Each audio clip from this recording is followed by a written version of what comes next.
Committee for February 6, 2025 to order.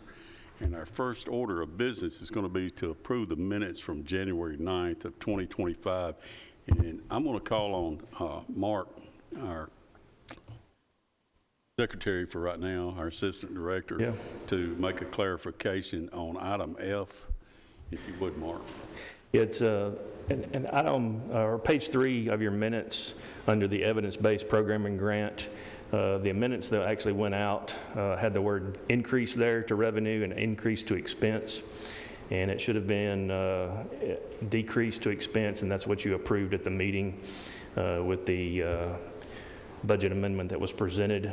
And so just want to correct that language there. And then once we get down to item 17F, that will actually be the correction to the budget amendment itself to double it in the decrease column to correct those numbers. Mark, thank you. And I'm going to now call on our Vice Chairman. Thank you, Mr. Chair. With those changes, I move that we accept the minutes as presented.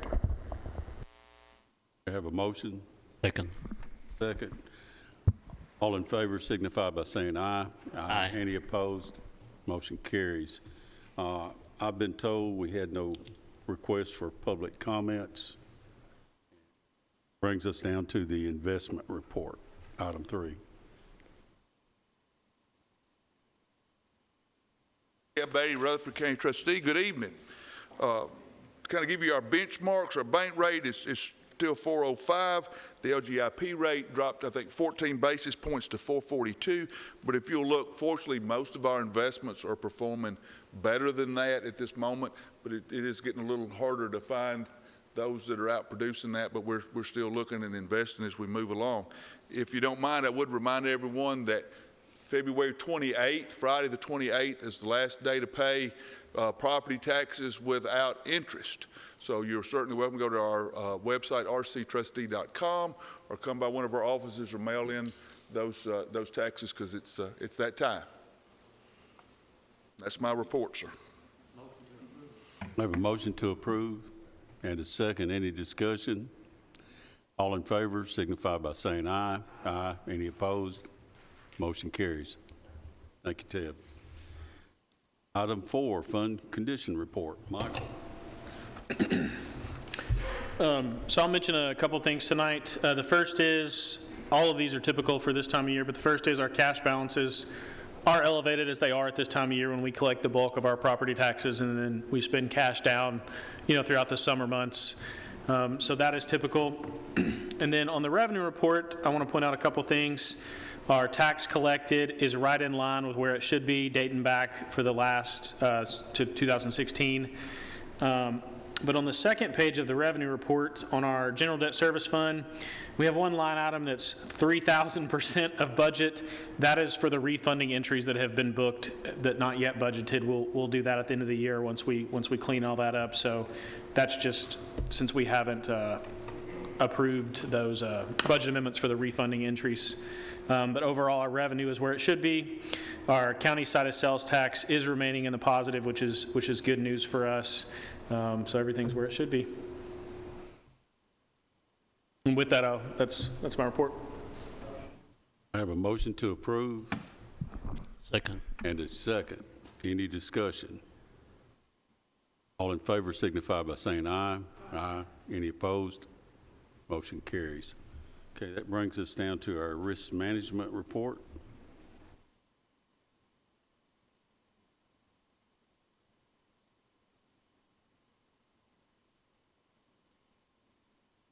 Evening, Commissioners.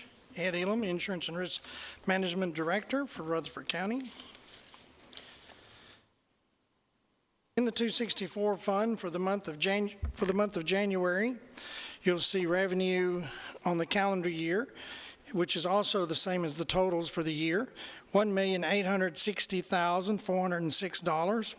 Expenses, $2,297,236. Revenue less expenditures, $436,830, a negative. For the fiscal year, for the totals, revenue, $13,607,000. $1,985. Expenses, $15,315,517. Revenue less expenditures, $1,707,533. On the OJI for 2024 fiscal year, claims paid for the month of January, workers' comp, $167.67. OJI, $109,205.01. Total workers' comp, $6,054.61. OJI, $641,130.94. And the total for the fiscal year is $647,185.55. And for the county attorney, for the month of January, you have $35,150.71. And that concludes my report, Mr. Chairman. I have a motion to approve. Do I hear a second? And a second. Any discussion? Hearing none, all in favor signify by saying aye. Aye. Any opposed? Motion carries. Y'all have a good night. Item 6, General Fund Budget Amendment for Juvenile Court.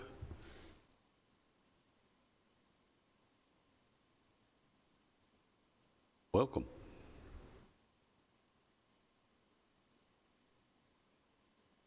Court. We're asking for a budget amendment of $2,000 to be added to line item 432, which is library books. This is a software program that the judge and magistrates use to research case law and make their rulings. We have had $4,500 in that line for several years, and last year when we added and eliminated positions, I think it was an oversight and it just got taken from it. So you're okay with the $2,000? That is your request. Heard the request. Any questions for Katie? I have a motion to approve. Do I hear a second? 2 seconds. Any further discussion? Recognized. Is this just the generic line item for library books, or is there something? But they use it for Westlaw. It's a software program that they do their research. Perfect. Thank you much. Any further discussion? Hearing none, call roll, please. Commissioner Sereno? Yes. Commissioner Gooch? Yes. Commissioner Harris? Yes. Commissioner Irvin? Yes. Commissioner Johnson? Yes. Commissioner Piercy? Yes. Commissioner P? Yes, motion carries. Thank you.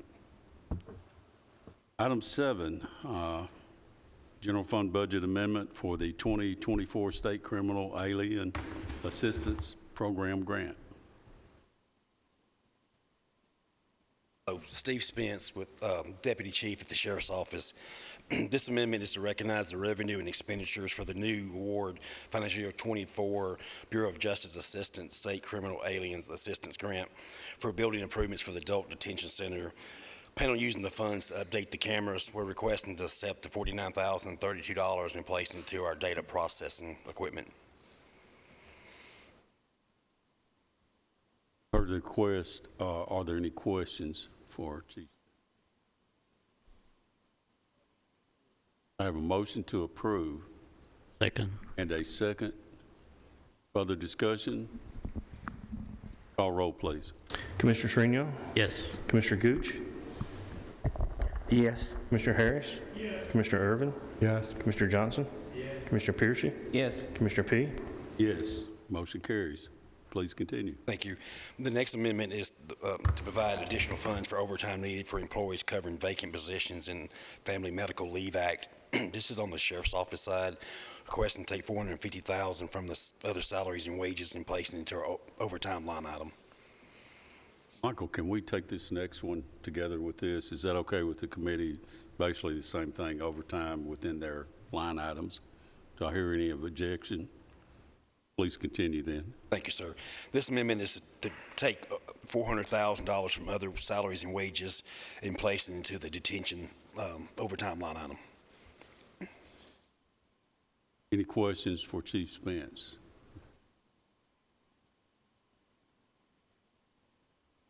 I will entertain a motion for these. I have a Second. motion and a second. Any further discussion? Again, these monies are already budgeted and they're within their line items. Mark, call roll, please. Commissioner Srinial? Yes. Commissioner Gooch? Yes. Commissioner Harris? Commissioner Irvin? Yes. Commissioner Johnson? Commissioner Piercy? Yes. Commissioner P? Yes, motion carries. Thank you. Have a good night. Thank you. Item 10, general fund budget transfer for the Register of Deeds. Is Heather here? Michael? The Register of Deeds is requesting a transfer from her data processing supplies line item to her data processing services to cover some additional computer licenses. This would be a transfer within her existing budget. To approve. I have a motion to approve transfer of $3,000 from data processing supplies to data processing services. Do I hear a second? And a second, Commissioner Gooch. Any further discussion? Call roll, please. Commissioner Srinial? Yes. Commissioner Gooch? Yes. Commissioner Harris? Commissioner Irvin? Yes. Commissioner Johnson? Commissioner Piercy? Yes. Commissioner P? Yes, motion carries. Item 11, general fund budget amendment for agricultural extension. Guy I don't get to see often enough. We're Anthony Tucker, Ag Extension Director. We're looking to move $7,755 to from our general ag fund to a part-time farmers market manager position. In the item sequential for personnel 7, Social Security 440, and employment Medicare 110. I have a motion Second. and a second. Any further discussion? Call roll, please. Commissioner Srinial? Yes. Commissioner Gooch? Yes. Commissioner Harris? Commissioner Irvin? Yes. Commissioner Johnson? Commissioner Piercy? Yes. Commissioner P? Yes, motion carries. Thank you, Anthony. Right, that gets us down to item 12 and 13, which is item 12 is the General Purpose School Fund Budget Amendment. Hey, welcome. Thank you. Kay Martin, Rutherford County Schools Deputy Superintendent. I'm here for Dr. Sullivan tonight. We have a board meeting going on at the same time. So we have 2 amendments for you tonight. First one, item number 12, Fund 141, Fund Balance Amendment. This budget amendment cleans up the expenditure line items at mid-year. On the revenue side, the budget is amended to reflect state grant allocations not included in the original budget. On the expenditure side, the larger items of this cleanup amendment reflect the increase in the cost of school maintenance supplies and parts, instructional and support supplies and materials, security, cybersecurity, maintenance, contracted services, equipment, transportation equipment, and elementary startup funds. The amendment has a net increase of both current year revenue and expenditures of $1,370,000 with no use of the fund balance. You've heard the request. Do you have any questions? Chairman. Recognize? Just a few. There's a $400,000 contracts with government agencies. Kind of outline what that is.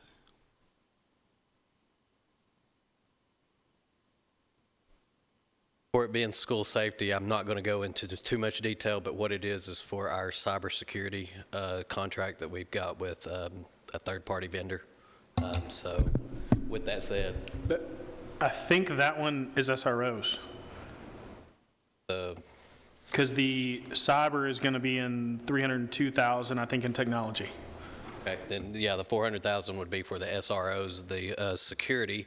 Still security, but not cybersecurity, the security that we have for our extracurricular events at the at the schools. So, Mr. Irwin, is that, are you talking about 72, 130, 309? Yes, sir. That is, we have recently had an increase in a request with our schools to have more security at ball games at both the middle school and the high school. And so with that requirement that we put on the schools, it was a burden for them to have the funding from gates and things to be able to pay for that. So that went to them, giving them about $10,000 per school to support that request. Okay, so that's for more SROs. What about the 105,000? It's 72210 790. There's 105,000. Sir, that's teacher laptops.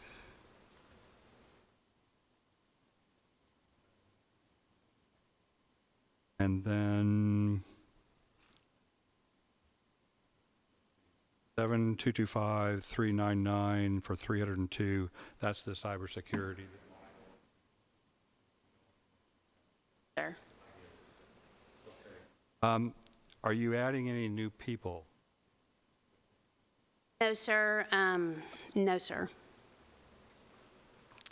Now, another big item that you may see on there is 72-410 599. That is our work with, we have our graduation ceremonies at MTSU, and just like everybody else, their costs have gone up, which has also added the cost to our individual schools. It costs them around, an average of $15,000 per school to have their graduation ceremonies. So that's where we're also giving the schools about $10,000 each to support them with that as well. These are basically cleanups or adjustments or error correction. Is that what we're talking about, basically? Or mid-year cleanup. All right. Thank y'all. Any further discussion? We'll entertain a motion. Move to approve, Mr. Chairman. Second. A second. Any further discussion? Call roll, please. Commissioner Sereno? Yes. Commissioner Gooch? Yes. Commissioner Harris? Yes. Commissioner Irvin? Yes. Commissioner Johnson? Yes. Commissioner Piercy? Yes. Commissioner P? Yes, motion carries. Item 13, Education Capital Projects Fund Budget Amendment. This amendment moves funds from account 34685 committed for capital projects to account 91300-335 maintenance and repair services, buildings in the amount of $200,000. The movement of this money from fund balance will go to replace Stewart's Creek High in their auxiliary gym floor, which was damaged due to a break in a water main in an adjacent mechanical room. It was determined by the engineering department that the floor is not repairable and will need to be replaced. You've heard the request. Quick question. Is there any kind of warranty or anything that would, or insurance that would? Yes, sir. We're in conversations with risk management about this situation. About insurance? Okay. Yes, sir. So this is, since, and those discussions, something that we would, how does this work? So we're self-insured up to a certain dollar amount. I don't know off the top of my head what the deductible would be for the gym floor. So we have different deductibles for different incidents. And so if this did fall, I want to say it's $500 or $750 for buildings, but I may be wrong on that, so don't quote me. But if we did spend it and it was allowed on our insurance, we would reimburse the school system for that from our self-insurance fund. Thank you. Thank you. Okay, you've heard the request. Any more questions? Motion to approve. Have a motion. Second. Second. Any further discussion? Call roll, please. Or was that motion Commissioner Irvin? Yes. Motion Yes, Commissioner sir. Irvin? Okay. Yes, sir.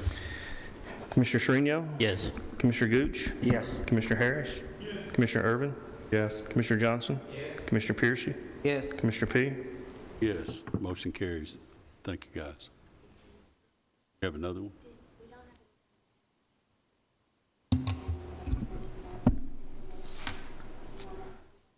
Oh, there was a request, and I'd forgot about that. You're talking about this. I think all of us got a handout, but if you'd like to talk about that, please go ahead. I left on your tables this evening just some information that we had given to the Health and Ed. Wanted to make sure that you had it. They had requested a couple of months ago just handouts, and some one page with the information was helpful to them.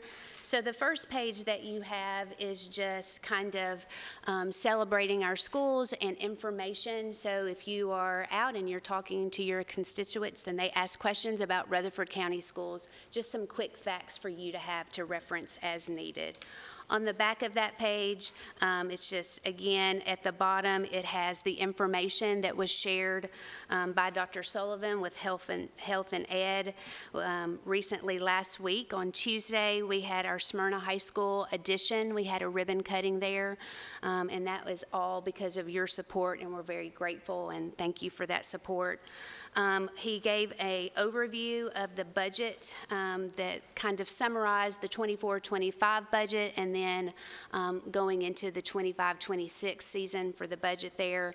On that handout that's on the second page of your handout, he gave you some information there. He went over enrollment numbers, talked a little bit about the next middle school that we'll be coming to for a bid in February. And then we also, at the bottom of that, just some general information. We do have our Teacher of the Year celebration. If you remember, we usually do that in May, but it's going to be a little earlier this year. And so February 25th, that's on a Tuesday at Embassy Suites from 4 to 5:30, we will celebrate all of our Teachers of the Year, and we would love to have you all there celebrating them with us. And then I don't know how in depth that you want me to go, but... Please continue. All right. So the next page, and I think that's the one of most interest for you all, is a 2-page about the overall budget and our process and where we are. So if you see the first page, the 24-25 budget, that is just a summary of our almost $540 million budget, and then the breakdown and the percentages of where that money goes to. So, for example, you can see that almost 84% of our overall budget goes to salary and benefits of our employees, and then also their health insurance. You can see there the next greatest percent of our budget is our contract with our vehicle owners. That's our bus contractors. That's 5% of our budget at a little over $27 million. And then you can see on down from utilities to our substitutes, maintenance, liability, instruction, and then our other areas and the cost and how we budget those items and what their percentages are. If you look on the other side of that, the last part of your handout, you'll see our 25-26. You'll see some of the things that we are planning for as we're in this budget season and this process now. First of all, we have some new reoccurring expenses that we're anticipating. We are hoping to have a 2.5% raise for our teachers. If you remember, Governor Lee would like for us by the start of 2026 school year, that our first-year teachers start with that minimum base salary of $50,000. And so that would mean this next coming school year, we would have a 2.5 increase. The following year, we would have a 2% increase, meeting that expectation of the governor. We also will be opening Poplar Hill Elementary in August, and so again, we appreciate your support in that new school as well. And then the operational costs that we'll have for that additional school will be around $2.5 million. You may ask about positions there. Most of our teaching positions will be transferred from other schools. That'll be some of the schools that are nearby, so that'll be Stewart's Creek Elementary, Stewartsboro, Blackman Elementary, and Browns Chapel, which is just right down the road. Some of the new positions that will be in part of that allocation will be the principal, assistant principal, and then some of the special area services that we have to have at each school, librarians, school counselors, PE, music, art, those types of positions. Just like everyone else, we do anticipate our utilities and having an increase in that next year. As you all know, we are in negotiation with our transportation. And so currently that contract, the bus contractors are currently asking for a 34.8% increase with an additional 15% increase each year after that.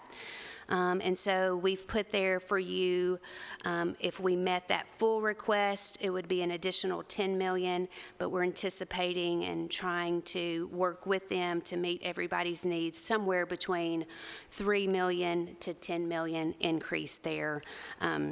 With that. So that is something that our board is working. Their lawyers are working with ours, and we are negotiating those contracts, and hopefully we'll have that completed, hopefully by April. We do have, if you remember, we took some of our money and took it away from our textbooks, but we do have a new adoption that's going to be coming this next school year. That will be our science textbooks. So we have $8 million there. That will be a one-time, and it will last for the whole duration of that textbook adoption. And then also going ahead and getting some needed computers for our high school students. Those two things, especially the science textbooks, is something that we will hopefully make that purchase in May or June of this school year. We like to get ahead. If you can imagine, there's only so many books, and then being a large school district, we have an extremely large order, and we try to get ahead of the other counties to make sure when our teachers come back and our students come back on that first day, they already have the textbooks there. Plus, we do a lot of training with our teachers all throughout the summer to make sure they're ready to use those new resources. And then some of our other anticipated expenses that will be happening in 2025 and 26, of course, is the middle school and the high school, a new high school as well. So again, we are really looking into those areas. We are bidding out everything to make sure we get the lowest cost. And looking at all of our options and trying to build schools that will last 100 years, but are also being fiscally responsible. We also have, talking about new revenue there at the bottom, if looking at the pattern of the governor, we're projected with TISA to most likely have a 3% increase. Usually that's following with his goal of that 2026 and the teachers there. With that we're hopefully a new increase of $8 million. We do want to point out, you've heard Dr. Sullivan say this a few times, we are expecting potentially losing $3 million with our economically disadvantaged group of students with TISA and that funding. I think he's explained a couple of times. There's been a different change in coding that started in August of this school year, so we've seen that drop down with the Medicare and the Medicaid, and so we are anticipating that. That's something nationally we've seen as well, so losing some funding there. And so also we do anticipate with our current 2 charter schools, and we also have 2 other charter schools that have applied. They're just in the application process, so we're very new with that. And we are anticipating potentially around 100 less students next year, district-wide K-12. And so with that, we've talked a lot about, trying to really work, but we do anticipate an overall shortfall if we continue with that same maintenance of effort moving forward. Any questions? Mr. Irving, you're recognized. Thank you, Mr. Chairman. And thank you so much for doing this. Yes, sir. I mean, I have to give you credit. I mean, this is a great idea. Now, if I could ask, maybe y'all could commit to come back so that we're not in a place, where we're 2 days out from having to make some decisions, an idea it's kind of a rolling idea of what the budget looks like. The other suggestion, if possible, is to maybe put this in some kind of a spreadsheet where we can, because this is a number of bullet points, and that's fine as far as it goes. But I would love to see, for example, some kind of spreadsheet that had a basic indication. This is kind of, and we won't necessarily hold you to it, except that it would give us guidance in terms of this is where we're headed. And this is kind of our current thinking, and you can put all the disclaimers on it you want, okay, and that's all great, okay, that, this has not been approved by the board, et cetera, okay. So, but that would be really helpful for us as we start, taking a look at making some really hard choices, or in my view, they're hard choices. And so that would be great. There's a few specific questions. 2.5, does that get you to 50,000?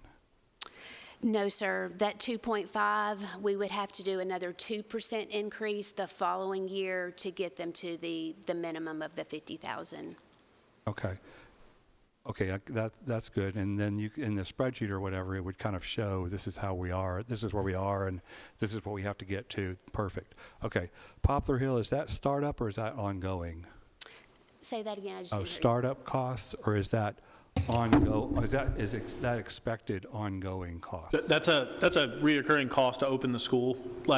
So one of the things they do every year is growth positions, and so they're saying from here on out they'll need an additional $2.5 million to run that school, whether that for principals, assistant principals, janitorial staff, new teachers, stuff like that to run that school. That's fair. I'm just trying to understand, is that okay? When I work with entrepreneurs and they're doing a startup and they need a certain amount of cash up front before they even get into the burn rate or the recurring amounts. So I'm trying to get a sense. This is the recurring. They already have the startup costs. Okay. As far as they've already hired a principal for that. That's already in this year's budget. This would bring on all the new utilities cost, everything next year, and then continue them forward. The reason that I think Dr. Sullivan broke that out separate is they'll have some growth teacher positions, but when you have a brand new school come online that's so large, I think he wanted to break that out to say that's a lot larger cost, because if I understood Dr. Sullivan correctly, you aren't going to add very many growth positions this year with the addition of some of those charter schools. Correct. We're going to have minimum growth positions. We're going to have more moving around than we've traditionally had in the past. And this is a prime example. So Poplar Hill Elementary will get teachers from Stewart's Creek Elementary, Stewartsboro, Browns Chapel, Blackman, so those people who may have been teaching there this year, they're going to go there. But some of the positions, we can't take the principal from Browns Chapel, and so that's where we're saying that's where that 2.5 is coming in. That's very helpful. Thank you. Yes, sir.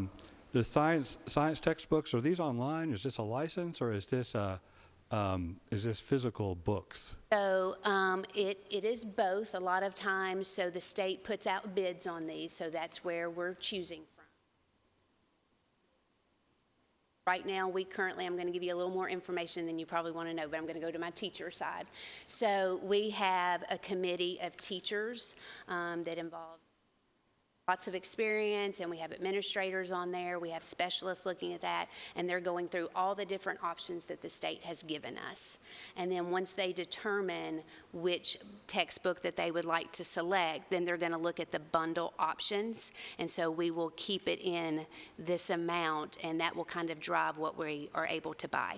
In the past, the last couple of adoptions, it includes both a actual textbook for those students, and an online version. And you may ask, well, why do we have both? Because the textbook companies have also got smart. They're selling a product, and so they put that bundle in together. So, and if you remember the last few adoptions, we were also right in the middle of COVID, and so we needed those online options for our students as well. And so now it's really in a bundle that includes both. Does every Rutherford County student have a laptop or an iPad or something like that?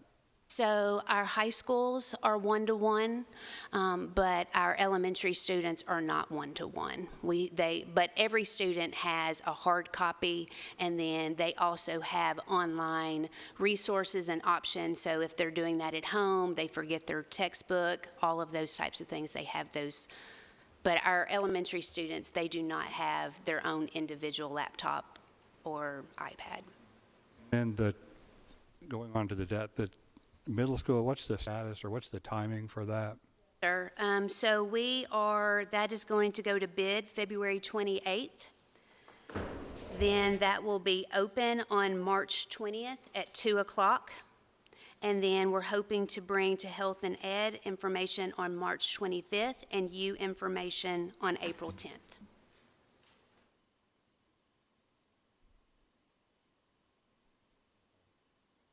In high school, there's no land or anything at this point? No, sir. We are in hopes that in January or February, let me back up a little bit. We are in hopes that we will soon be able to bring you information about land for the high school. And the revenue piece, I think that if the spreadsheet, I think we'll start to address some of that next month, if y'all be kind to. Thank you so much. Thank you. Thank you. I Chairman appreciate the P. presentation. Yes, you're recognized. Going back to your transportation addition to your budget, 3 to 10 million, does that cover 1 year's raise or does it cover the full 4-year contract? One. 1 year. So if you give the full 10 million, you'd have to have 10 million every time they come back. The 3 million, do you know what % raise that is toward the contractors offhand? I think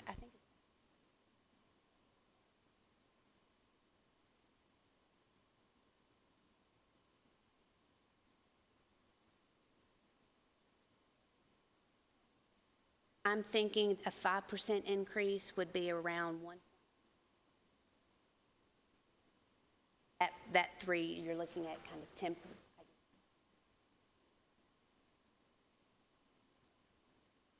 Sorry, around 10% would be the 3 million. Okay, thank you.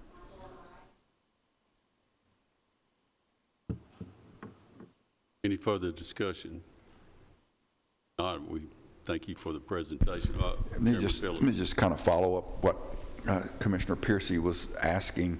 That $3 million is somewhere in the neighborhood of a 5% increase, did you say, or a 10%? 10%. 10% Yes, increase. Sir. And I don't know what the school board's going to come up with, but you'll bring that to us. Absolutely. And if the school board doesn't approve it and or the county commission doesn't approve it, what's the end of the contract date? This school year. So July 1st? I'm not exactly sure on that date. I'd have to look at the current contract to give you. Is there a contingency plan? What if the school bus drivers walk out? We want to keep our school bus drivers. And so I want to be very respectful of them, because if they're watching, I want to make sure that they hear we want to keep them. We want to keep using the system that we know is work. They've been loyal to us. We want to make sure, we want to do everything we can to come to some type of agreement. We also know that money is not endless. And so we have to have, as a business, we have to have plan A, plan B, plan C. So we are looking into those different options. I hope that your comment did not indicate that we, as a commission, weren't interested in what's in the best interest of those bus drivers as well. Absolutely not. No, sir. That was not my intent at all. Very good. Thank I you. just want to make sure that they know, and I know you all do too, but I'm a Rutherford County resident for a long time, and I know what they've done for our school system. Chairman P. Yes. I'm going to ask you one more question, then I'm going to let you sit down. Are you taking in consideration to their raise the fact that you have rolled back the liability insurance back onto the contractors? Sir, Do you know what percentage of the raise that the liability insurance will cost them? no, we are hoping that in the contract negotiation that we'll be able to take some of that liability, if not, take that and be part of the negotiation with them. Thank you. Well, you got into more than you bargained for, maybe, but we appreciate the information. Thank you. I appreciate your time. I think so, too. Oh, no. Looks much better, too, so.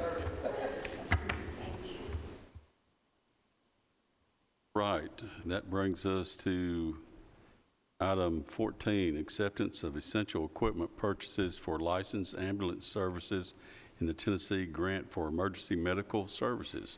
Brian's still here. How about that? Evening, Brian Gaither, Rutherford County EMS Director.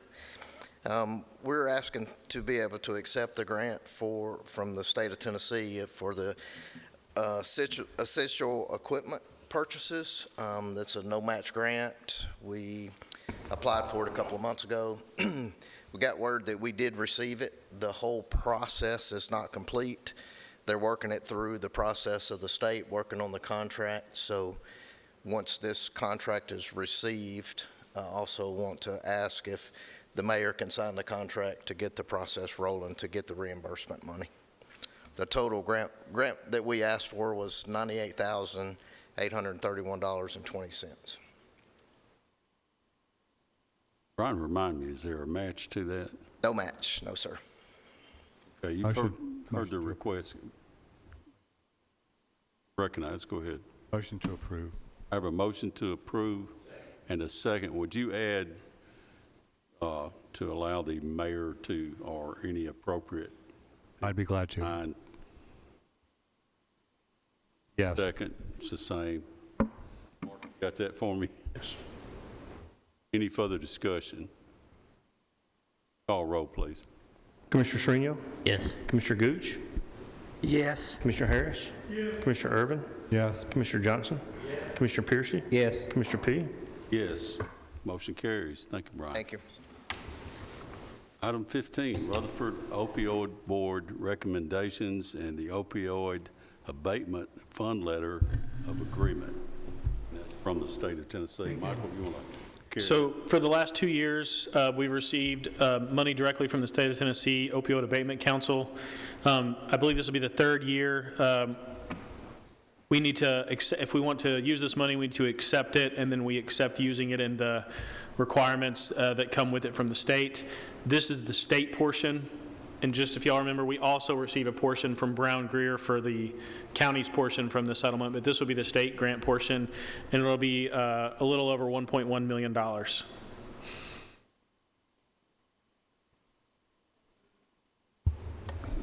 Second. We have a motion and a second, basically to receive or agree to the opioid abatement funds that the state are sending us. Are there any questions? Just a quick question. Restrictions you mentioned?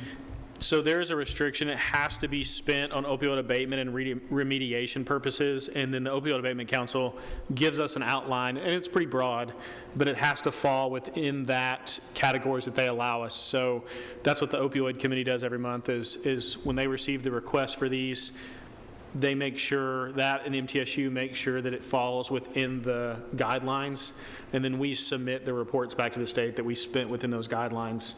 So it essentially just means we can't spend it wherever we want. We have to spend it on on opioid abatement or remediation, but that's a broad category, right? We've bought things for the sheriff's office. We've done stuff with recovery housing. We've done advertising for prevention. We've bought software to help do all this. We've, a lot of things like that, but those are the restrictions. Any other questions? Call roll, please. Commissioner Srinial? Yes. Commissioner Gooch? Yes. Commissioner Harris? Yes. Commissioner Irvin? Yes. Commissioner Johnson? Yes. Commissioner Piercy? Yes. Commissioner P? Yes, motion carries. All right, item 16, funding for site work at Weakley's Lane. And Mayor?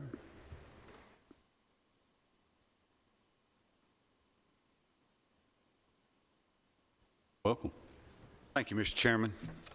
So this is the project for the Weakley Lane site that has an opportunity for various opportunities for administrative services for the county.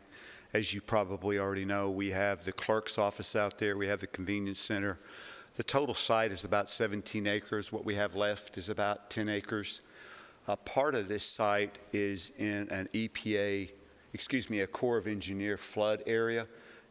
So we have to take that in consideration. And on a side note on that, my Q's tells me that we have an opportunity with a 12 to 18-month lead time. If we want to appeal that, we can. It just takes 12 to 18 months. But you should have on your SharePoint the site plan, because the site plan includes the site plan for the new EMS station, and Brian Gaither's here to talk about that. This would include the site plan for EMS, the EMS architectural design and construction, then the site plan for the proposed forensic center, which will come back to you for a proposal and a presentation in March.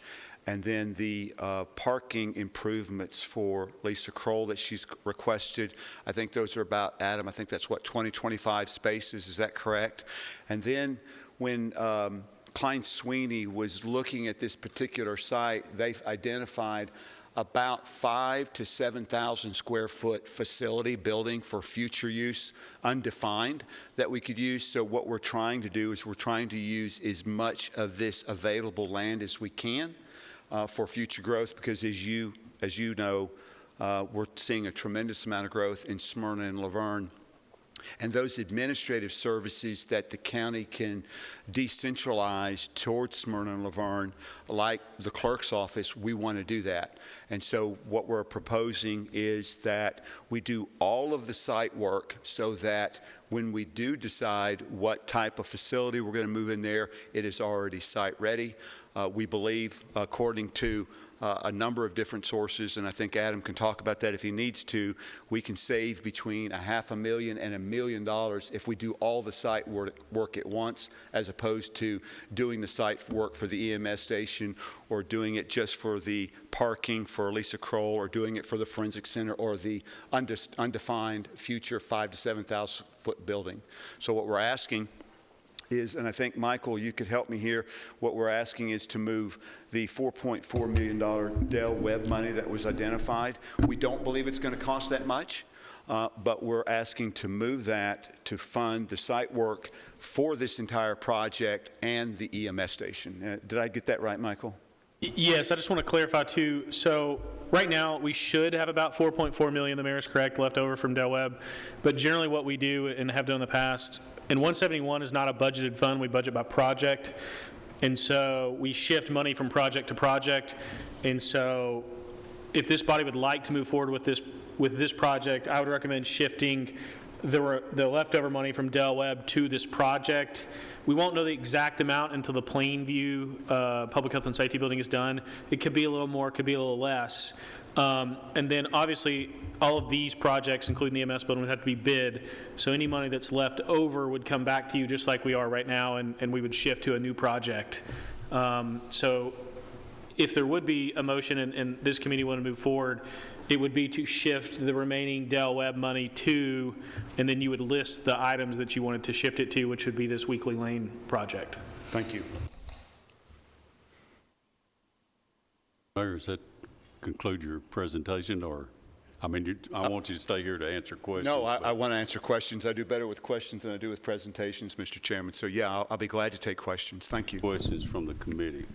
I have one.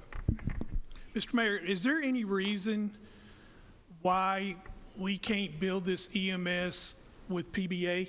No, there's no reason at all. So you're okay with that? Oh, absolutely. Okay. Let me just follow up on that. Mayor, we talked about this the other night at, what's it, Property Management? I think so, yes, sir. I think so too, but I can't remember for sure.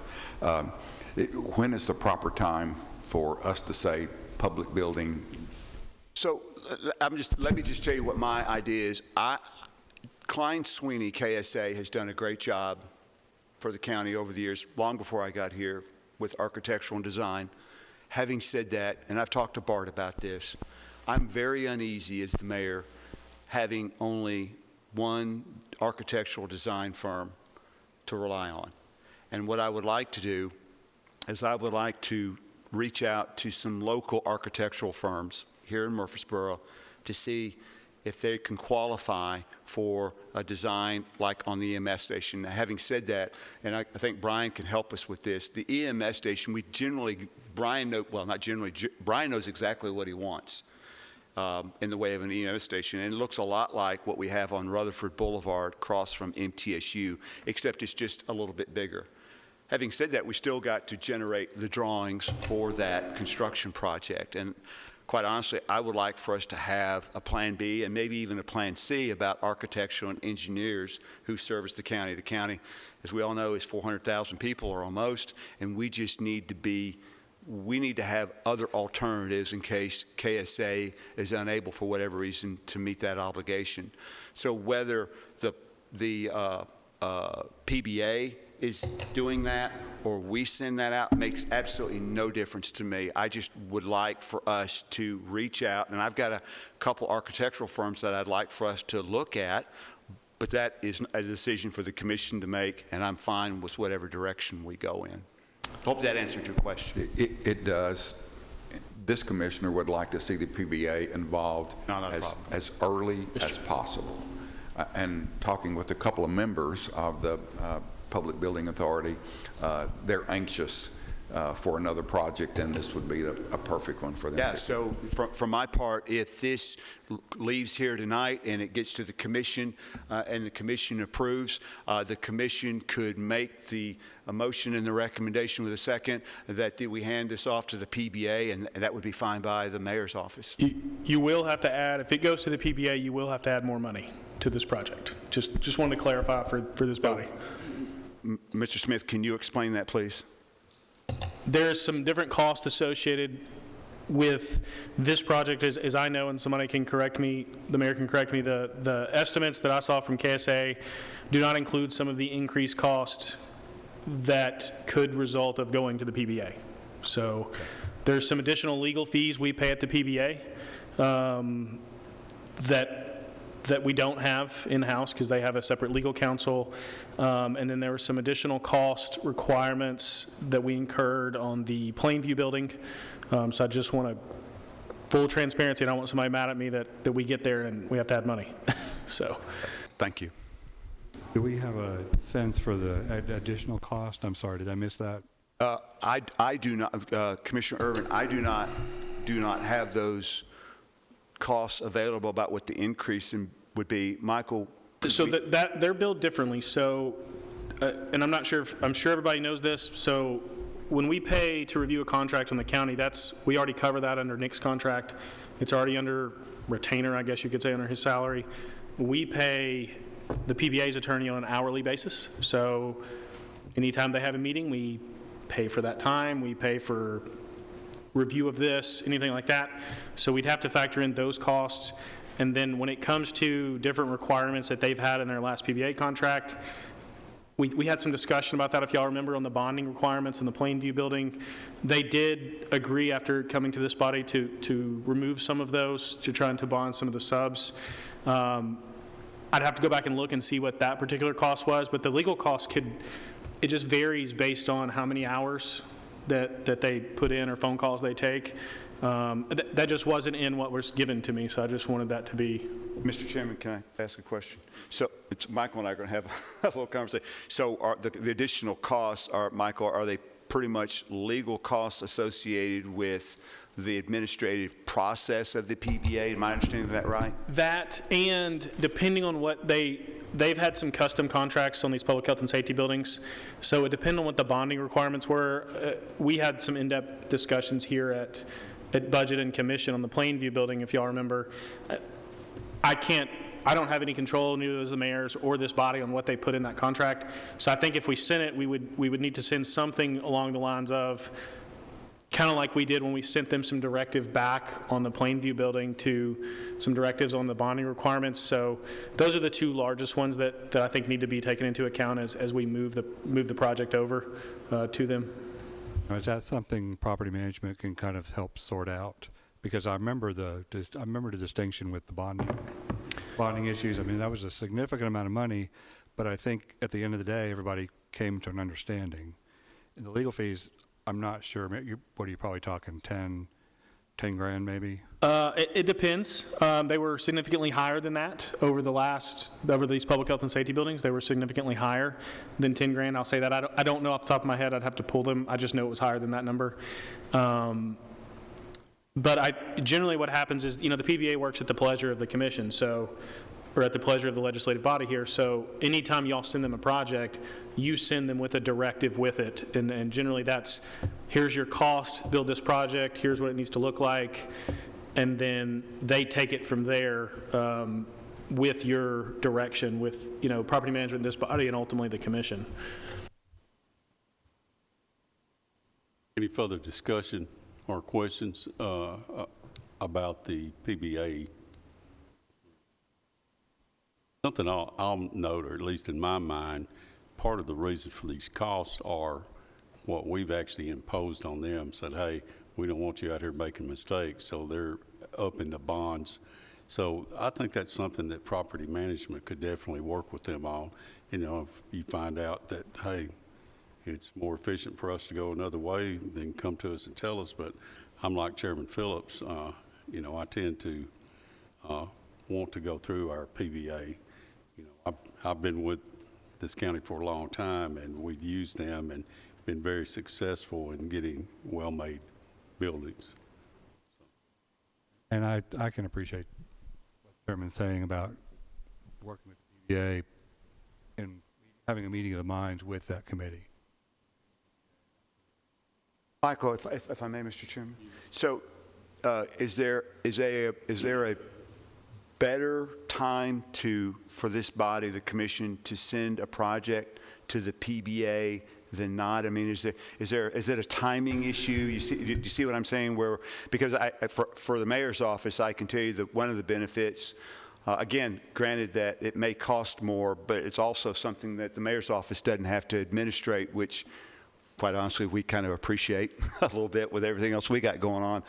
But having said that, if the body was to send this to the PBA, is there a better time than another to send it over there so we can maximize both the benefit of the PBA and minimize the cost? The commission will ultimately send it. So typically that, if this body were to pass the funding tonight, and the funding would be there, and then property management would generally send through there. That would be a separate decision. It can be. Okay, that's what I wanted to know. Or it can be together. So you could do it this month, or you could do it next month. I mean, but typically it'll come from the full commission as a directive to the PBA. Thank you. Any other discussion from the committee? Commissioner Irvin. So as I understand it, this is all the site work, the EMS building, the parking issues.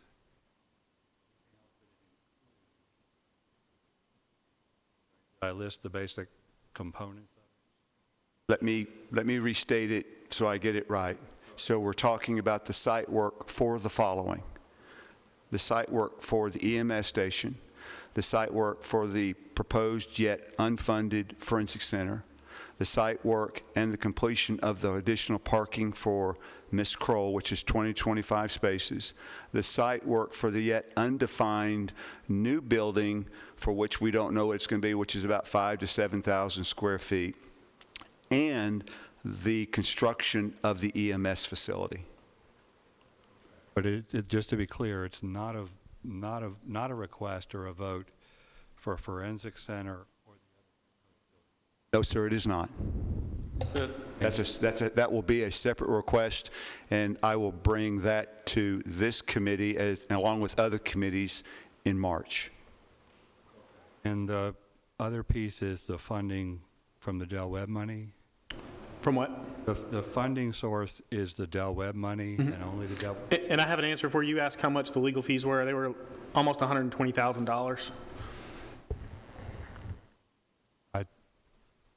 That's something I guess property management should properly look into that. Mr. Chairman, I'll make a motion to approve. I've got more discussion first before we get a motion here. Has everybody in the committee asked what questions they want? I just got one Else question. have any discussion?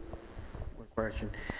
Is this the proposed for Yes, sir. forensic center? So that is the, let me get to what you're looking at here.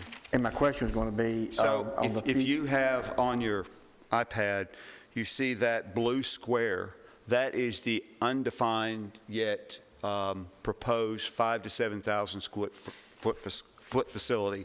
Just north of that is the proposed EMS center. Just west of that is, all of that is the proposed forensic center. And then you'll see the clerk's office down south of that, of the forensic center, and you'll see to the left is the new parking. So it's the site work, grade work, utility work for all of that. And plus, we have, I think it is, Adam, it's called I Street. Yes, sir. Do you want to say something? So I can't hear him, so anyway, I'll proceed. But we have, so there's an I Street there where the old testing center was for emissions. We're going to remove that because that's on county property. So we're removing that and removing that testing center. Just in case we missed some information here, do I have permission from the committee to allow Adam to come forward to speak? The mayor. Do I hear a motion? Second? Is that a yes? I started to make a motion and then it went away, and I respect I'll come that. back to your motion, but Just trying there to was more understand. discussion, and I've got some questions I want to pose before we get a motion out here. But do I hear a second on allowing Adam Dodd to come forward to speak? I've got a motion. Do I hear a second? All right, I've got 2 seconds. All in favor say aye. Aye. Any opposed? Adam, come on up. Adam, you were waving at me like I missed something. Apparently I did, so clean me up. Just the only thing that I was wanting to add to this is it's the road improvements. They are also included. So in addition to the site work that you see in front of you, there's also going to be some additional entrances to accommodate additional drive lanes for the clerk's office so that they can divert the traffic separately from the potential EMS station, forensic center, and just to keep the traffic coming in and out of this development separate. So there's some additional site work there that just wasn't mentioned. I wanted to clarify. We have proposed additional drive lanes to mirror the Blackman one-stop and entrances and exits to all the facilities that were mentioned on the site plan. Thank you, Adam. Commissioner Irvin, that's why I wanted to wait. I'm not sure where that is. I'm sorry. I was trying to follow. Adam, if you would, come back up for a second. We want some, we've got a map here in front of us, and it's on the podium. Where would that driveway actually be on the plat there? Talking about widening. Okay, so to the bottom, if I'm assuming this is what you. That's what we're looking at. So the clerk's office is the bottom. It's centered to the bottom of your screen. To the left, you can see the additional 24 space parking lot. The hashed out mark where the current drive-through sets, that is an additional drive lane with the potential for two queuing lanes, and then the additional entrance and exit that is also being built as part of this site package to accommodate that traffic. So they're basically redirecting the traffic into this location, into this building, and exiting to the bottom of your screen. that is also plays a part in how traffic will enter and exit the potential EMS station at the top. That's a road that is being built, shown on this site plan, and how tractor trailer trucks and refrigeration trucks, if you will be able to access this facility securely. That answer your questions, Commissioner, as far as the road? I think so. I'm trying to, this was, I think,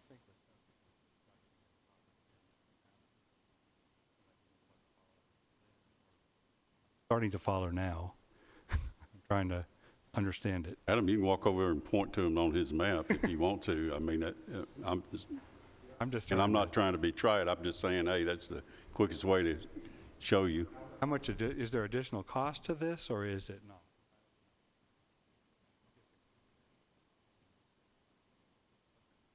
Okay, I understand now. Okay. I understand if it's no additional cost. Now, I have, Adam, you can be seated. If we've got more questions, we can call you right back up. I do have a question, and do we have any kind of set timetable? And here's my concern. I have problems voting on anything that has not been approved by the commission. And right now, that forensic center has not been approved by the full commission. If you're going to be able to bring this forward in March, can we wait till March to get this? Or can we look at this separate? Because I want to vote for this package, and I think the forensic center is something we need, but I'm not ready to do funding myself yet. But what I'm asking is, can you delay this to March and not be detrimental to these other projects? I think so, Mr. Chairman, and let me, if I can tell you why I split them up, is because I heard from several commissioners that they would like to split. Let me back up. A year ago, when we funded the engineering for the forensic center, I think it was like $900,000. And at that time, there was the discussion of, after that, well, we may want to split them when it comes to bidding them out on the construction package. And I heard that from several commission members. Now, that was not in the form of any formal debate or discussion or even a vote, but I was trying to be responsive because it didn't matter to the mayor's office whether we split them or not. I know that Brian's EMS station has a serious need for additional response time on the north side of the county. And I didn't want to, I guess some commissioners didn't want to cloud that issue with the issue of whether we fund the construction of the forensic center or not. So I just decided, well, that seems to be the conversation among the commission to break those apart, and so I just took it on myself to do that. We can absolutely put those back together if you want, or if that's what the committee wants, but I guess what I'm saying is I just took it on my own to split them, and when we split them and we started, Adam and Michael started telling me about the site costs associated with doing this. Again, we're talking about if we were to do the site costs now for all of that, we would save anywhere between $500,000 and $1 million. And so I was just trying to save the county some money. I understand that, but if we're spending $500,000 for a building that's never going to be built, we're wasting $500,000. That's my take on that. Right, Yeah. and just if I could say this, that site work wouldn't be, if you decided we didn't want to fund the forensic center, we have the ability to put the site work for something else there. So the site work is already done too. Well, usually site work has to do with stub outs for utilities for certain types of buildings, and that could change radically. That's why I'm asking timetable. You know, I don't want to argue about whether we're going to have a forensic center or not, but I think when we do this, and this is why I asked Commissioner Urban to hold up on his motion, is we need to know exactly what we are funding, and that road was not mentioned, or it wasn't clear in my mind. It was mentioned, but it wasn't clear that this is a widening and some other things y'all had discussed. That's fair. So my request for anybody that does make a motion would be to either delay this till March till forensic center has been voted up or down. That way we know, hey, we're going to spend this money or not, or it not be listed out of the items, for instance, EMS building, site work, parking for the county clerk, the tear down. That's the old admissions buildings, I think. We're wanting to add a turn lane. I got everything, Michael. The only thing I didn't list right then was the forensic center, and the reason I'm not able to go with adding the forensic center right now is because this commission has not approved building a forensic center or doing the funding for it. Before you speak, somebody raised their hand over here. I'm going to recognize Commissioner Harris first. If Commissioner Irvin makes a motion, I just want to know if you can say this project needs to go to the PBA, or if you don't, then I will make an amendment to do so. Mr. Gooch, and then I'll get back to you. Well, my question is on the other future building, has that been approved and voted on? Talking about the forensics? No, some of the other future buildings. I'm not sure which future building you're talking about. One you're talking about, I think, is EMS. The proposed building on the right-hand side. The blue one? Yeah. Well, that's the forensic center, the way I understand it. No, sir, that is not. That is not the blue block is not the forensic center. The blue block, to be clear, is an undetermined part of the site work that we could use at a later date for some type of administrative building. Yet, I mean, so when Klein Sweeney and RCA developed this, they said, hey, by the way, when we developed this site work proposal for you, you've got another 5,000 to 7,000 square feet available, defined by that blue box, that you can use at some later date for some type of administrative building. I don't have an intended use or purpose for that yet. I just don't. But at some point in time, 5 years, 10 years from now, whatever the commission and the next mayor decides to do, that's available. And so instead of paying site work for 5 or 10 years from now, let's do it now so that it's site ready if and when we get to that point. Okay, but this does include the site work for that? Yes, sir. Yeah. Yes, sir. So if it's not going to be, could be 5 years down the road before we know what's going there, then based on your rationale, we would delay this whole project 5 years. Well, again, you know, I know of entities out here that have gone in and done site work and not work out, and they're today at their cost. And that's a true statement. And I think what you're saying is there's an element of risk here. And I don't disagree with that. What I'm saying, though, is with the growth of this county, it's hard to imagine that there's not some service that this county doesn't need to take to Smyrna that we haven't identified yet, that we won't identify in the next 2, 3, 4, 5, or maybe 10 years. My crystal ball's not that clear yet on what that would be. But if we're going to do a site work for the parking for the clerk's office, we're going to do site for EMS, and then the idea that there may be a forensic center, just let's go ahead and do the site work, engineering site work, geotech, all surveying, everything at one time, so that when we do get ready, we don't have to do that. We don't have to go through this process again. That's what I'm asking. Chairman P. You're recognized. Did you say you were coming back in March about the forensic center building? To build it or not? Yes, sir. So at the end of February, we will begin the process of bringing the presentation. If we're going to kind of go off on a tangent, if that's okay, Mr. Chairman, yes, because they are somewhat linked. So in the middle of February, and I'm not sure the exact date, I think it's February 18th, Klein Sweeney will have us a 100% what's called GMP. In other words, we will know exactly the cost of the forensic center. We will bring that, and so Bart is going to make a presentation to the full commission, and I would suspect maybe even some of the committees. It's our intent to bring the forensic center construction package, what the problem we're trying to solve, to health and ed, public safety, and property management. And so we want to give the commission and 3 different committees an opportunity to examine and analyze this particular project. It's our hope that then at that point it comes to budget, and then it goes to the commission for final approval or decision in March, at the March commission meeting. So you'll be looking for a vote to build the forensic center at the March commission meeting. Yes, sir. That's 5 weeks away.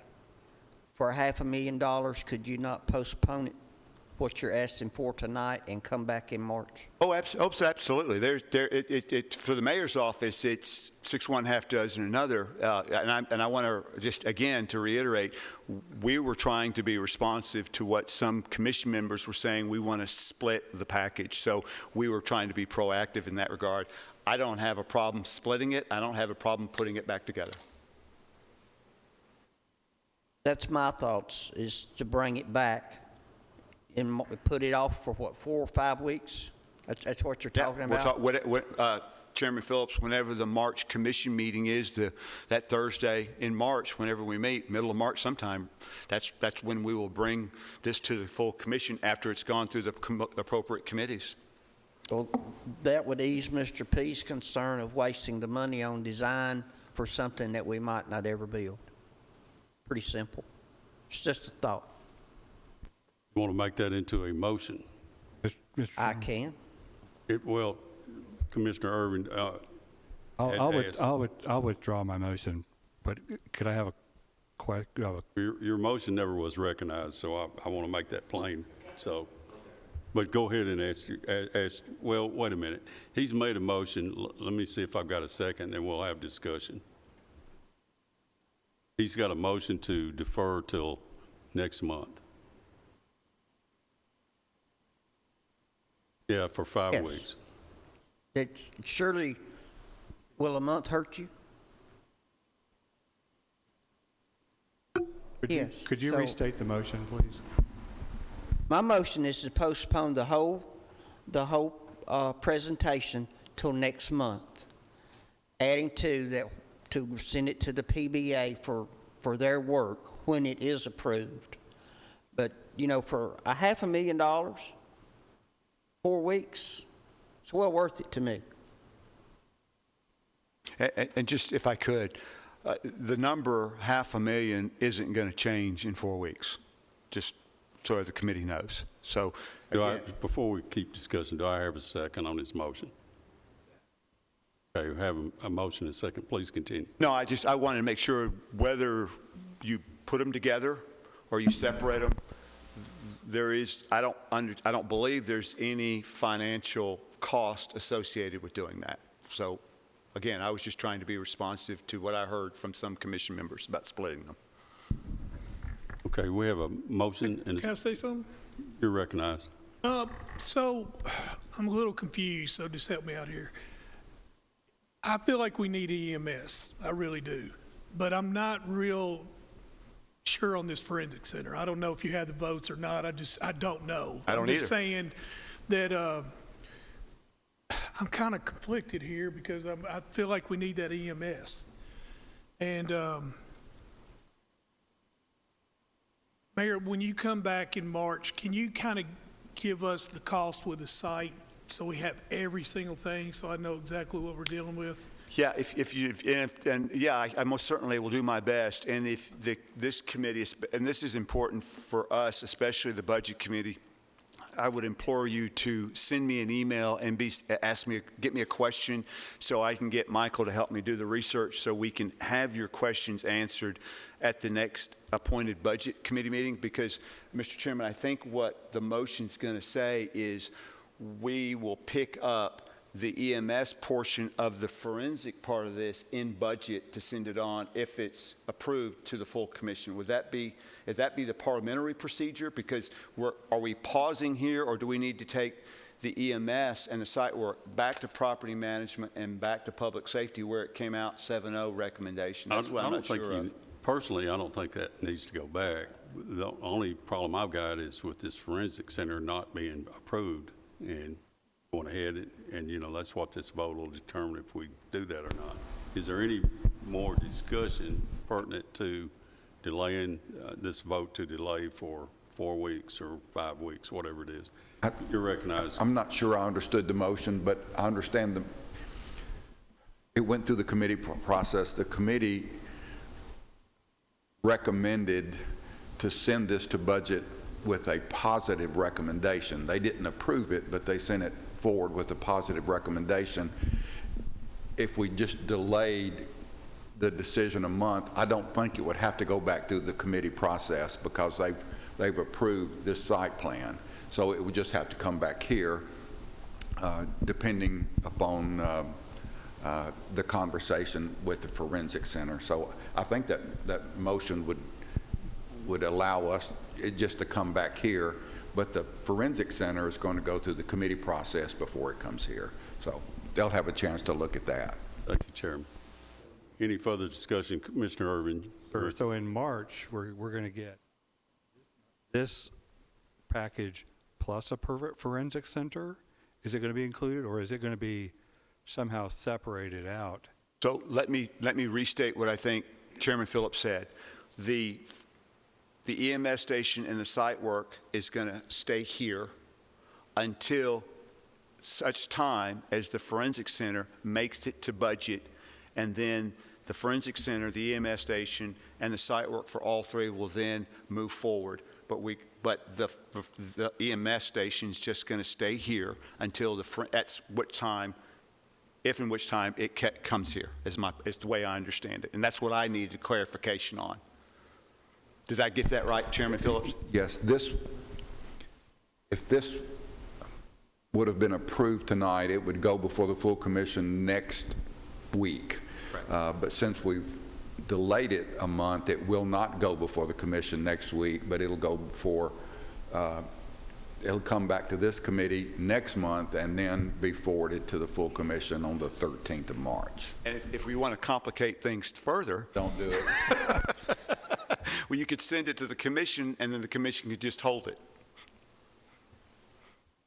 Okay, we have a motion on the floor. Is there any further discussion on the motion, which is to delay for 1 month, basically? Let's call roll on this one, Mark. Commissioner Sereno? Yes. Commissioner Gooch? Yes. Commissioner Harris? Commissioner Irvin? Yes. Commissioner Johnson? Commissioner Piercy? Yes. Commissioner P? Yes. Motion carries. We'll see you next month. Thank you, Commissioners. Mr. Mayor, before you leave, Mr. Chairman, there was some conversation about, I think, the convenience center there and some issues that they were having with the ingress and egress at the convenience center. I think Bishop Wagner had an alternative to doing that. Could you kind of go over that with this committee as well? Sure. My understanding is Bishop sent me some photographs. I think it was yesterday. My days this week are kind of running together, so forgive me. But in the last day or two, he sent me some photographs about the temporary, or not temporary, but to see if we could do a more cost-effective solution before we invested up to $250,000 in repaving. He's instituted those, so we've got a couple of 3 months to see if those work. If they don't work, then what we will probably do, if this site package makes it through the commission, we will probably want to amend that site package to include what Chairman Johnson was requesting. It in no way delays that. It just allows us a little more time to determine if there's a more cost-effective way of addressing the problem. That alternative visualization that Bishop is recommending will be presented at Property Management next month, correct? I think so. He's already, the gate that we talked about is already up. He's already laid some gravel in there. So I'm not sure to what extent that his efforts are complete, but I know he has got onto that very, very quickly. So I think he will be able to give you an update on that. Yes, sir. Thank you, Mayor. One other thing, since we had our project manager up a little bit earlier, I'd like for him to give the committee some insight as to our PBA and the function that they serve with the county. Is that appropriate, Mr. Chairman? I'd like very much for that to happen, but I would ask that not only he present, but I'd like to see, what is the new chairman, Gary? Wisnowski? Am I pronouncing that right? Gary, the PBA chairman, Gary Wisnowski? Wisnowski, thank you. I'd like for him to help make that presentation, if that would be all right, and we can invite him at our next meeting also, or maybe property management. That I don't want to put words in Mr. Dodd's mouth, but the PBA provides, in my mind, an oversight situation that is valuable in building multi-million-dollar projects, and the process of the PBA is citizen-driven, and it gives citizens the opportunity to have that oversight in their hands. And to me, that's extremely valuable, or it is to me. And I understand that Mr. Dodd works hand in hand with the PBA, and he enjoys that relationship. So I think that's probably a pretty good thing. So if someone would put that in form of a motion for Mr. Dodd and the chairman of the PBA make a presentation before the public, before property management, and then maybe to this committee next month, that would probably be an eye-opening situation for most of us. I wholeheartedly agree, and having heard that discussion, is there anyone on the committee want to make that motion to have a presentation to public? I don't know that we need a motion. I think you can just direct me to put it on the agenda. Well, that's what I was going to say. I didn't feel good about saying this is going to property management, but I think that's up to that chairman, right? We just put it on there. Yeah. So your opinion, we're good? Yeah, I think that would be up to the property management. I hear any nod chairman. up or down from the committee.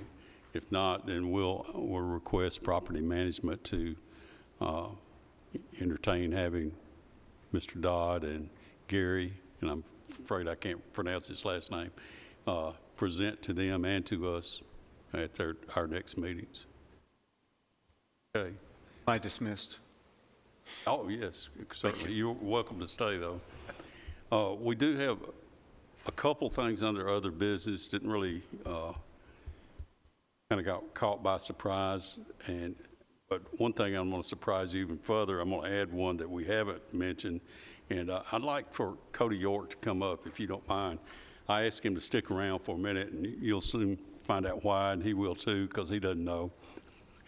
But I didn't want you having to stick around if there wasn't something you needed to see.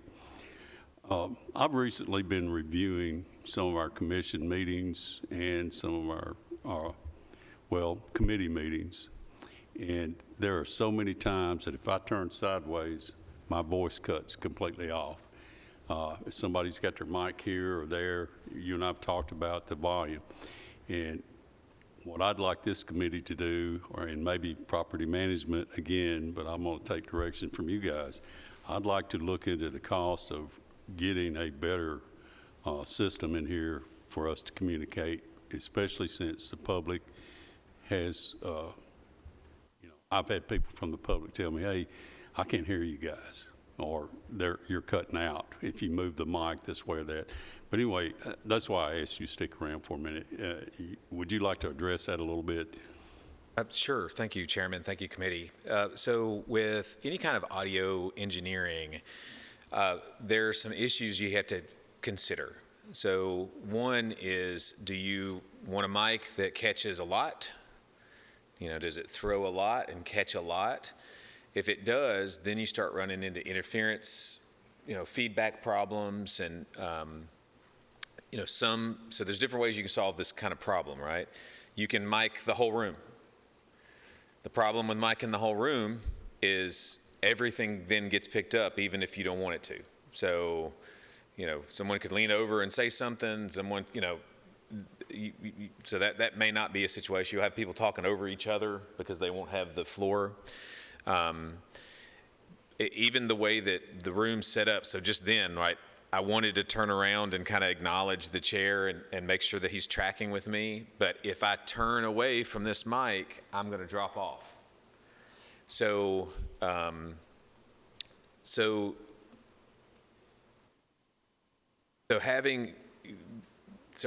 the different, right now we have these mics. The legislature has podium mics like this, like tall mics that you pick up. They're wireless, so it can kind of move with you. So you pick it up, it doesn't feel as hard as holding a mic up to here, right? It feels a little more natural. You don't have your hand covering your mouth because you're holding it down here. That helps sometimes in certain situations, but managing that. So yes, I mean, we definitely could bring some of this equipment is 25 years old. We could get an audio engineer to come and advise us about what our options are and how we could solve that. But ultimately, so I have seen some meetings solve this with lapel mics. You again have the same problem of you're always on a mic now. So there is no lean over and have a conversation. There is no, you worrying about everything getting picked up all the time, right? Even you stand up and go have a conversation, take a phone call, that stuff can be hot. So it sounds like it's a simple solution, or I guess maybe it's overly simplistic. Maybe that's why you're having me here. But the most important thing is if you keep the mic and keep it up to your mouth. That's hard though, and sometimes these mics, I mean, just honestly, these mics are big and heavy, and so there's a natural tendency to kind of, as you talk, to kind of let it down a little bit, because it's hard to do this over and over and over.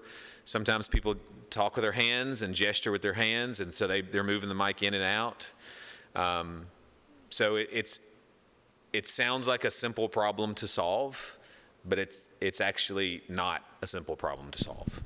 I mean, why can't you just increase that mic, and that's all you need? I mean, the only two people talking are you and him. We have a mic right here. But I think the chairman's even talking about committeemen dropping the mic. Increase that mic, like his mic, where you talking about where it picks up more? Yeah, so, I mean, one idea that we've floated around, and again, I'd like to get an audio engineer in on that conversation, is actually installing more than one mic here, right? So there's an angle, kind of imagine a imaginary cone coming off of this mic. And as long as I'm in front of it, it's picking me up. But if I get too far off, and my voice carries anyway, so that's maybe not a good example sometimes. But imagine that cone, and when you get out of it, so when you have two people up here, they both may be out of the cone because they're used to, and we'd naturally stand. So maybe if we got 2 or 3 microphones here kind of facing, we would kind of solve that. So if someone turned, they'd get the second mic, or the third mic would catch them. Maybe we could do the same thing up here, add a mic or 2. I've noticed the distance, if I'm in or out, if I go an inch too far, it cuts off. And 2, I would suggest all of you go back and look at some of our committee meetings, and you'll find that even with somebody with the mic right there, it's not getting picked up sometimes. Now, why that happens, I don't know. But like I said, it's 25-year-old equipment. But my suggestion was this, is that I don't know what would be the appropriate committee to go to, whether it's property management or who oversees, I guess property management does, Mr. Dodd's office. But we would, and yourselves. So. And I would have absolutely no problem. I mean, the real way to solve this, is to hire an audio engineer and to have them do an assessment of they would come in, they would look at the equipment, look at the use case we have, they would watch videos, kind of figure out where are we dropping, and then they would propose a solution. And it's probably going to be a mix of a couple different things, like maybe it's an area mic up here and multiple mics here, and maybe it's not even a fix out there, or maybe it's going to wireless, goosenecks out there, so. Well, my suggestion to the committee is that we allow him to pursue this and see what he can come up with. And I don't know if it needs to go to a particular committee, or is that something? I think it's something that I can just kind of do. No, that's a concern. I view you guys as my customers, so that's a concern my customers have, and we want to produce good meetings. We want the public to be able to know what's happening.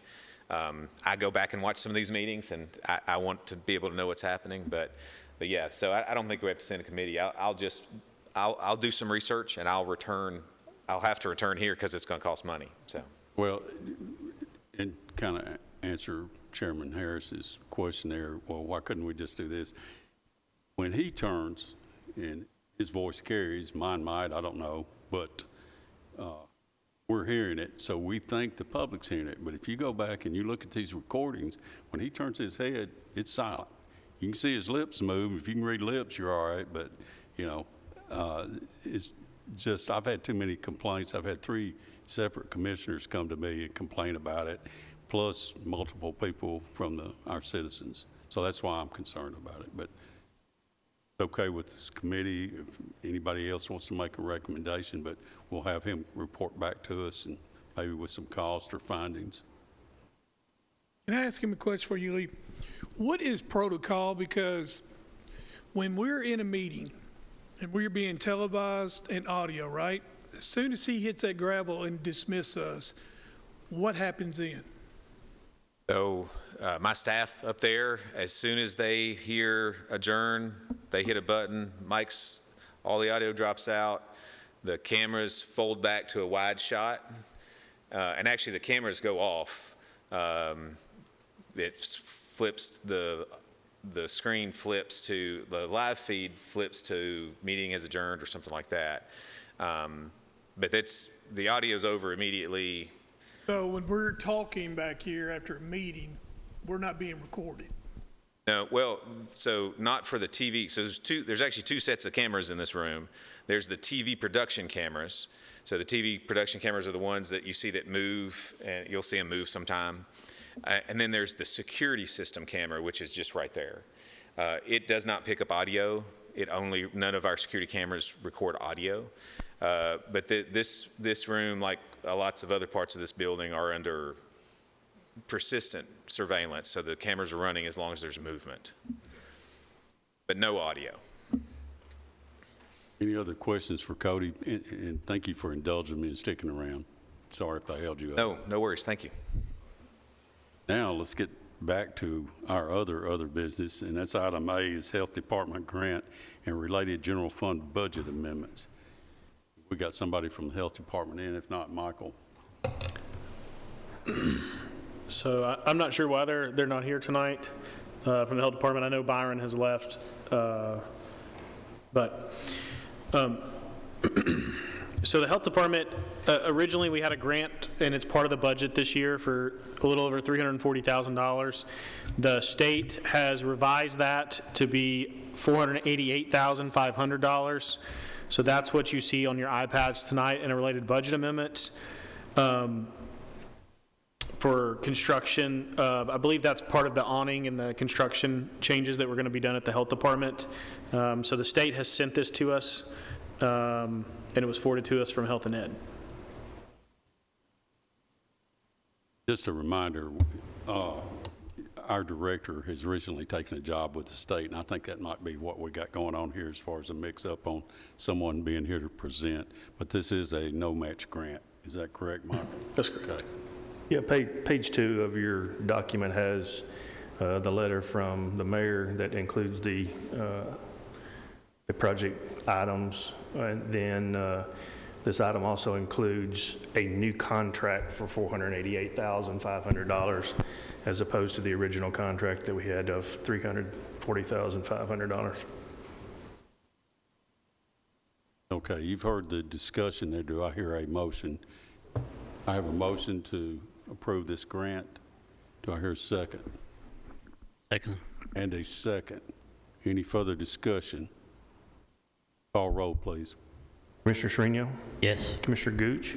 Yes. Commissioner Harris? Yes. Commissioner Irvin? Yes. Commissioner Johnson? Yes. Commissioner Piercy? Yes. Commissioner P? Yes. Motion carries. Item B, Health Department position change. So the Health Department also requested to the Health and Education Committee to change a vacant position from a registered dietitian to a nutrition educator. That's all that my office has is that request. So that did come from Health and Ed. And I believe they presented at Health and Ed that the nutrition educator was going to be cheaper than the position that was budgeted for, which was a registered dietitian. So we don't have figures on that, Mark? Well, there's no budget change for us. They're just requesting to change a position title and to hire a lower grade of a position. Okay, you've heard the request. Do I hear a motion? Motion to approve. Okay, I have a motion to approve Second. and a second to, for the Health Department to have a position change. Any further discussion? Call roll, Mark. Commissioner Srinial? Yes. Commissioner Gooch? Yes. Commissioner Harris? Yes. Commissioner Irvin? Yes. Commissioner Johnson? Yes. Commissioner Piercy? Yes. Commissioner P? Yes, motion carries. Item C, acquisition of land by the state of Tennessee at Thompson Lane and Siegel Road. Michael, okay, great. I wondered why you were hanging around here. There you go. Thank you, Mr. Chairman, and good evening, everybody. Doug DeMasi, County Planning Director. I bring to you tonight a request by TDOT to purchase a little bit more right-of-way and some easements for some property owned by the county at the corner of Siegel Road and Thompson Lane. TDOT did come to the county back in 2020. This is all in regards to the widening project on Thompson Lane to 5 lanes. If you look at the file that you have on your iPads on page 7, that shows you the original request that was made, and actually this was approved by the county at that time, and there was funds given to the county for that purchase. You'll see there's a little green area for right-of-way, blue area for a temporary construction easement, and then a little bit of orangish area, if you will, for a slope easement.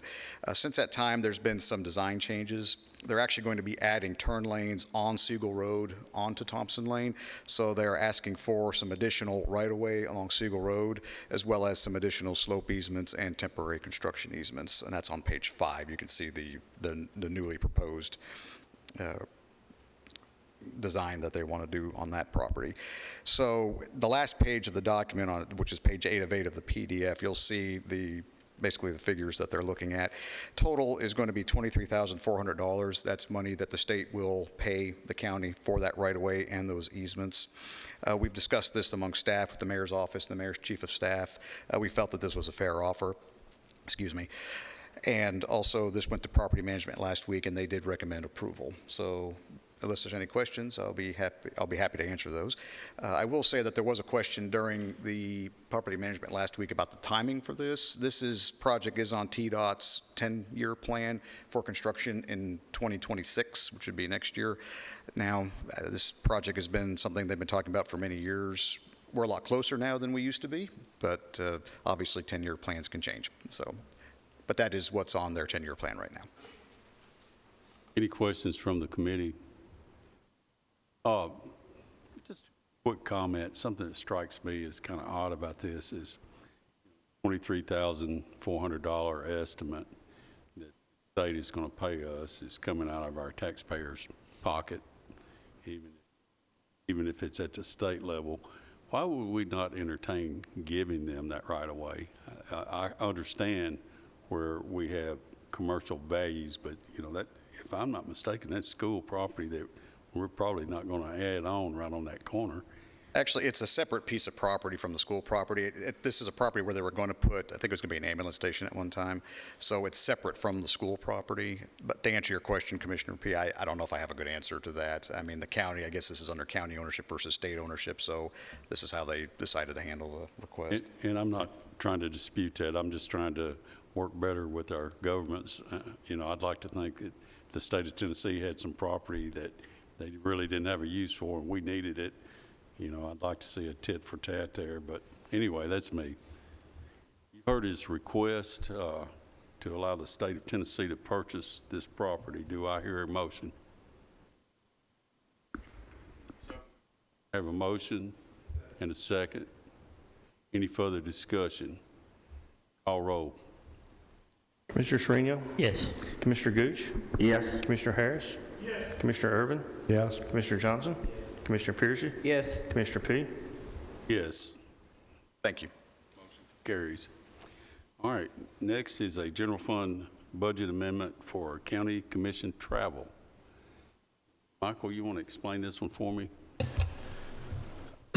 I was asked to put together a budget amendment. A county commissioner has requested to travel, I believe it's to Washington, D.C. for a conference. As of right now, the commission does not have a travel budget, so this would allocate travel funds for the county commission to use. This commissioner gave an estimate of what he thought it would cost to travel there, and so we just generally round up, and so that's what this money would be for a commissioner to travel to, I believe it's D.C., for a conference. I heard the request. Do I hear a motion or any discussion? Motion to approve the request. I have a motion and a second to approve the request. Any discussion? Has this been done before? We have spent money for the association that he's going to, the dues. Our membership had lapsed. That's part of this cost there, I think, is because our membership's lapsed. But we have had commissioners travel to these meetings before now. As far as compensation, I can't speak what that was. Is there a policy other than a travel policy that kind of guides this process? In other words, can any of us just decide we want to do this and have to come to this committee and that we're going to look at it through? I think that would be a good topic for steering to take up if you request them to look at that. Because right now there's not a there's no backup or documentation or anything. I understand. You know, my personal feelings on this is, you know, we've got a commissioner that's interested enough to work with other county commissioners across the nation. And that's basically what this is, to try to pick up ideas and something that might help us and to further his education and training. So that's, you know, I'm personally in favor of allowing this, but I'm like you. I think that maybe we need to go to steering and come up with a policy. At any rate, any other discussion or questions? Mr. Johnson. If you vote for this, you're setting the precedent. Further discussion? Mr. Piercy. Now, on our Public Works Committee, I think travel and a Right Smart was probably paid for to tour some of the stuff in Las Vegas. Is that not right? It was all paid by Republic. Michael, you want to answer that? So there has been in the past some travel. I believe the previous mayor did take some commissioners to, this is before my time here, but to, no, I was thinking up towards Knoxville. Sevierville. And I believe that off the top of my head, I can go double check, but that probably came out of the mayor's budget. Mm-hmm. And so typically in that case, if the mayor's taking a group of his office and the commissioners, will put it there. And I'll give you another example. The school board every year goes to Gatlinburg for the School Board Association's conference. That's budgeted in the schools category. I think typically in the past here, CTASC has done the free training for some county commissioners. But since this would just be a commissioner group, the state law requires us to budget that in the county commissioners category. Since it's not kind of like, I think in those previous trips, it would have been like a mayor-guided trip with maybe the solid waste director went along with some commissioners and things like that. So in this case, it's just a commissioner wanting to go. And just for the record, the county does, part of the county's policies follow the state travel policy. So that's the same as the school board. The school board follows the state travel policy as well. So they'll have to do all the documentation that's required as far as policy there. Any further discussion? Good. I would make a comment that the conference is with the National Association of Counties, and this is a legislative conference. It's about 4 days, and there's a whole host of topics, and I thought we used to be a membership. We were. Okay. But anyway, there's a whole host of topics that will be discussed that I think that this commissioner could bring back a lot of wealth of information and be able to discuss these matters. It is on the website if you're interested in more information, but I do approve this. Any other discussion? Mr. Chairman, is there some kind of report anticipated, or is it just, I'm trying to sort out what this is, and We haven't requested a report.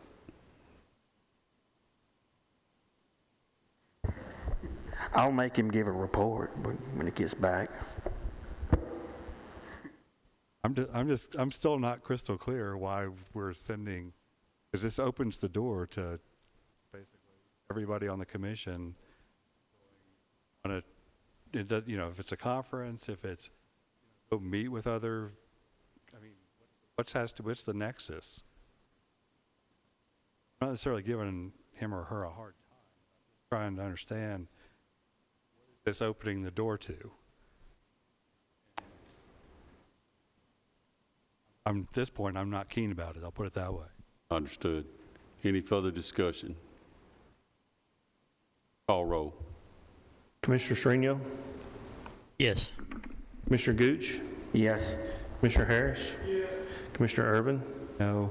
Commissioner Johnson? No. Commissioner Piercy? Yes. Commissioner P? Yes. Motion carries. All right. Next on the agenda is purchase order exemptions. We got that on our iPad. Yes. So what you have in front of you is our purchasing policy. This policy is approved by the purchasing committee. And if y'all recall, I believe it was during last legislative session, we raised our bid limit and changed that policy to $50,000 for our bid limit. So we have to change our purchasing policy in two places. One, we'll go before the purchasing committee the next purchasing committee, which I believe is the 11th next week. That changes some of the verbal quotes. Used to it would be between 5 and 10. Now it would be between 10 and 20. That's not addressed in the Private Act, so that'll be talked about at purchasing. But the next thing that what we're here to talk about tonight is on yellow. It's going to be on page 5, and it's 4 items highlighted in yellow. And so since we had to update those limits, we wanted to go ahead and update some things that needed to be modernized or things that we were doing in practice. And I'll go through those in order here, but I will say the Private Act requires that this be voted on by the Budget Committee, and then it doesn't go to full commission. It will then go to Purchasing Committee for them to vote on the full policy, but the Private Act has a requirement for both committees to vote on this. But the first thing is we're adding local transportation. Back when this was originally approved, we didn't have things like Uber or Lyft or things like that around town. And we have several grants that allow us to pay for somebody. Our recovery court, our opioid committee has several grants out that allow us to pay for somebody to get an Uber ride to go to recovery housing, to go get food, to come to the recovery court. Well, this, in practice, if we need to do that on a Saturday, we can't get a purchase order on a Saturday. And so this would allow us to have a purchase order exemption. Now, this doesn't mean that we don't have to have approval for those things. It just means we don't have a physical purchase order. We have another approval process. The second thing is under seminars and conferences. We just had the word seminars, and one of our auditors of one of our grants would like us to add the word conferences now, that they're called conferences instead of seminars. I know it's an administrative change, but that's just what they would like us to add. The third thing is we've had on there for several years drug and medical costs for inmates, and now that we have several grants within our recovery court that allows us to buy their prescription drugs in accordance with the grants that were approved, that we would like to add the words recovery court clients there, so that way when they go on a after hours to a Walgreens or something in accordance with that, we can't get a PO on, after hours, or sometimes it takes us a day or two to get a PO issued. So that's the change there. And then lastly, a lot of our grants and construction contracts, you will see those through either this body or through purchasing. And so when we have a grant, for example, that allows us to put a deposit down on a halfway house, or not a halfway house, a recovery housing, or allows us to buy food gift cards through one of our recovery programs, or some of our construction contracts where Adam Dodd needs to go buy a lock for a building and things like that that are last minute, those expenditures are already approved in the grant and construction contracts that would have come before this body or before the purchasing committee. So this takes away that requirement for us to have a paper purchase copy. We would still have to do all of the other approvals there. This allows us to do what we call a disbursement request to get those things purchased in a timely manner. And again, some of this came to light based on the auditors for some of our grants where we have third-party auditors. So it doesn't really change anything from a daily practice. It more formalizes, kind of modernizes what we're doing on a day-to-day basis. But it does up the amount there from 10 to 20. But that's only going to be voted on for purchasing. Right. The Private Act tonight only says that budget has to approve purchase. The Budget Committee has to approve purchase order exemptions. And so the things in yellow are what you're voting on tonight. Michael, on page 8, I've also added the timeline of kind of when we changed certain types of expenditures. So if you want to see kind of how it's progressed. So this would be the first update since 2017 for purchase order exemptions.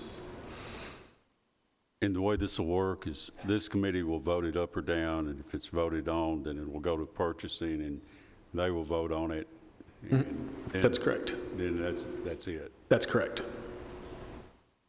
Any questions from the committee? So if any of these items are submitted, they're basically automatically approved? No. So a lot of these have stricter requirements than normal. So for example, talking about buying the drug costs for some of the recovery court clients, those are audited stricter than normal purchases. So we would have, like I said, they're already going through a rigorous approval process before it. It's just that instead of issuing a purchase order that's signed by the mayor's office, somebody's still signing off on it, but you can't necessarily get a purchase order at 5 o'clock for an Uber ride at night. Or for example, like on a construction contract or a grant contract, those are going to be audited separately. They have independent auditors. We get monitored by either the state or federal government. Also, when you see a grant contract like tonight for the health department that came before you, we're already restricting what they can buy in general in that contract. And so typically that contract that's voted on by the commission or by the purchasing committee, it's going to trump this purchase order anyways that's issued, by the mayor's office on a piece of paper there. So they're still going to have approval. We're still going to check all of those approvals before we pay them. This is, like I said, we had Ernst & Young is auditing one of our grants, and they audit us to our purchasing policy. And so we don't want to get dinged when we get monitored that we weren't issuing a PO, even though we had a contract or something that was already approved. Any further questions? We have a motion on this, Mark. No, sir. I will request a motion, either up or down, please. Have a motion and a second. Further discussion. Call roll on this one too, Mark. Commissioner Srinion? Yes. Commissioner Gooch? Yes. Commissioner Harris? Yes. Commissioner Irvin? Yes. Commissioner Johnson? Commissioner Piercy? Yes. Commissioner P? Yes. Motion carries. Thank you, guys. Mr. Chairman, Michael, are you going to attend purchasing next week to explain it? Thank you. Okay, now we finally get to the final item, which we mentioned up in the minutes, item F. And I guess, Michael, you'll do that for us, or? Probably better for me to do it. Probably better for Mark to do this one. Yeah, I can explain it to you. The first page there is the budget amendment you're voting on. If you look at the second page, that is the budget amendment you voted on last month, which is half of the amount of the first page. So what happened is you can see on the second page, it's requested decreases when the resolution got written, which is on the third page. You can see the word increase was used instead of the word decrease. And so all of the line items were increased, so we need to double those to decrease them back down to where they should be. If you look at the final column, the amended appropriation, you'll be able to see on page 1 and page 2, those all equal after this budget amendment is approved tonight. So we're balancing our books back out. Yes. Any questions? For a clerical error, yes. Any questions from the committee? Not, I'll entertain a motion. I have a motion. Second. And a second. Any further discussion? Call roll, Mark. Commissioner Srinial? Yes. Commissioner Gooch? Yes. Commissioner Harris? Yes. Commissioner Irvin? Yes. Commissioner Johnson? Commissioner Piercy? Yes. Commissioner P? Yes. Guys, that's got it. Unless someone else has got something. We're adjourned.